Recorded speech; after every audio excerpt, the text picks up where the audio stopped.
Treasures of almighty YouTube ചാനലിലേക്ക് എല്ലാവർക്കും സ്വാഗതം.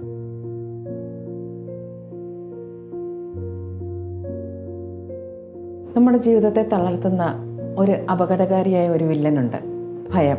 ഭയം നമ്മുടെ ജീവിതത്തിലുണ്ടോ എന്ന് ആരെങ്കിലും നമ്മളോട് ചോദിച്ചാൽ നമ്മൾ ഒറ്റ സ്വരത്തിൽ പറയും, നമുക്ക് ഭയമില്ല, നമ്മൾ ധൈര്യശാലികളാണ്. നമുക്ക് നമ്മുടെ ജീവിതത്തെ ഒന്ന് അനലൈസ് ചെയ്യാം. എവിടുന്നാണ് നമ്മുടെ ജീവിതത്തിൽ ഭയം ആരംഭിച്ചു തുടങ്ങുന്നത്? കുട്ടിക്കാലം മുതലേ നമ്മൾ ഭക്ഷണം കഴിച്ചു തുടങ്ങുന്ന ഒരു പ്രായമുണ്ടല്ലോ. ആ പ്രായത്തിൽ നമ്മൾ ഭക്ഷണം കഴിച്ചില്ലെങ്കിൽ നമ്മുടെ മാതാപിതാക്കളോ നമുക്ക് ഭക്ഷണം തരുന്നവരോ നമ്മളോട് പറയുന്നെന്തോ, കോക്കാച്ചി നമ്മളെ പിടിക്കാൻ വരുന്നുണ്ടെന്നല്ലേ. അതൊരു ചെറിയ കാര്യമാണെങ്കിലും ഭയത്തിൻ്റെ ഒരു വിത്ത് അവിടുന്ന് സ്റ്റാർട്ട് ചെയ്യുന്നു.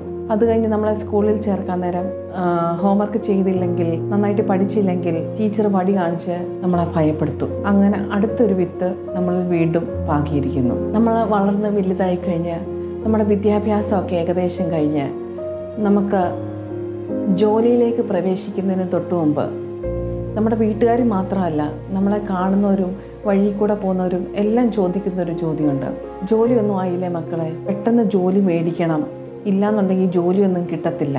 വീണ്ടും ഭയം നമ്മുടെ ഉള്ളിൽ ജനിക്കുന്നു. കുറച്ചുകൂടെ കഴിയുമ്പം നമ്മുടെ കല്യാണം എന്ന ടേണിംഗ് പോയിന്റിലേക്ക് നമ്മൾ വരുമ്പം എല്ലാവരും പറയുന്ന ഒരു കാര്യമുണ്ട്, നല്ല ചെറുക്കനെ അല്ലെങ്കിൽ നല്ല പെണ്ണിനെ തിരഞ്ഞെടുക്കണം, നല്ലൊരു പാർട്ട്ണറിനെ നമ്മൾ തിരഞ്ഞെടുക്കണം, ഇല്ലാന്നെങ്കിൽ കുടുംബബന്ധം തകർന്നു പോകും. അങ്ങനെ നമ്മൾ കാണുന്നതും കേൾക്കുന്നതും അനുഭവിക്കുന്നതും എല്ലാം ഭയത്തിൻ്റെ വാക്കുകൾ. എവിടെ തിരിഞ്ഞു നോക്കിയാലും ഭയം ഭയം ഭയം. ഇത് മാത്രമേ മറ്റുള്ളവർക്ക് പറയാനും ഉള്ളൂ.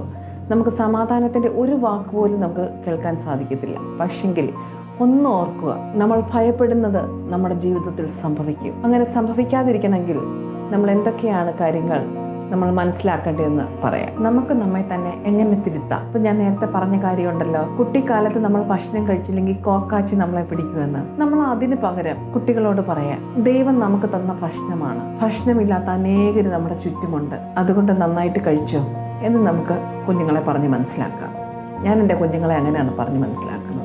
കല്യാണം കഴിക്കുന്ന സമയത്ത് അവരെ നല്ല പാർട്ട്ണറെ തിരഞ്ഞെടുത്തില്ലെങ്കിൽ നിങ്ങൾക്ക് ജീവിതം തകരും എന്ന് പറഞ്ഞ് അവരെ ഭയപ്പെടുത്തുകയല്ല വേണ്ടുന്നത്. ദൈവനിശ്ചയം എന്താണെന്ന് മനസ്സിലാക്കി ദൈവനിശ്ചയമുള്ള ഒരു പാർട്ട്ണറിനെ നമ്മൾ തിരഞ്ഞെടുക്കുകയാണെങ്കിൽ വളരെ സന്തോഷത്തോടും സമാധാനത്തോടും നമുക്ക് മുൻപോട്ട് യാത്ര ചെയ്യാൻ സാധിക്കും. അങ്ങനെ ഭയത്തെ എങ്ങനെ നമ്മുടെ ഹൃദയത്തിലേക്ക് ഇൻജെക്റ്റ് ചെയ്യാതെ നമുക്കത് പുറത്തേക്ക് എങ്ങനെ മാറ്റി നിർത്താൻ സാധിക്കും? ആദ്യം നമ്മുടെ ചിന്തകളെ നമുക്ക് ക്രമീകരിക്കണം. നമ്മൾ ചിന്തിക്കുന്ന കാര്യങ്ങൾ എന്ന് പറഞ്ഞാൽ ഇന്ന് നമ്മുടെ ജീവിതത്തിൽ നടക്കുന്ന കാര്യങ്ങളെ ഓർത്ത് അല്ല, നാളെ നമ്മൾ എങ്ങനെ ജീവിക്കും എന്നോർത്താണ് നമ്മളെല്ലാവരും ഭയപ്പെടുന്നത്. സൃഷ്ടാവ് എൻ്റെ കൂടെ ഉണ്ടെന്നുള്ള ഉത്തമ ബോധ്യവും ആ ഒരു പ്രത്യാശയും ഉള്ളതുകൊണ്ട് എന്തും എൻ്റെ ജീവിതത്തിൽ സംഭവിക്കട്ടെ, ഞാൻ അതിൽ കുലുങ്ങില്ല. നമുക്കെല്ലാവർക്കും സധൈര്യം മുൻപോട്ട് പോകാം. എല്ലാവർക്കും നന്മ വരട്ടെ.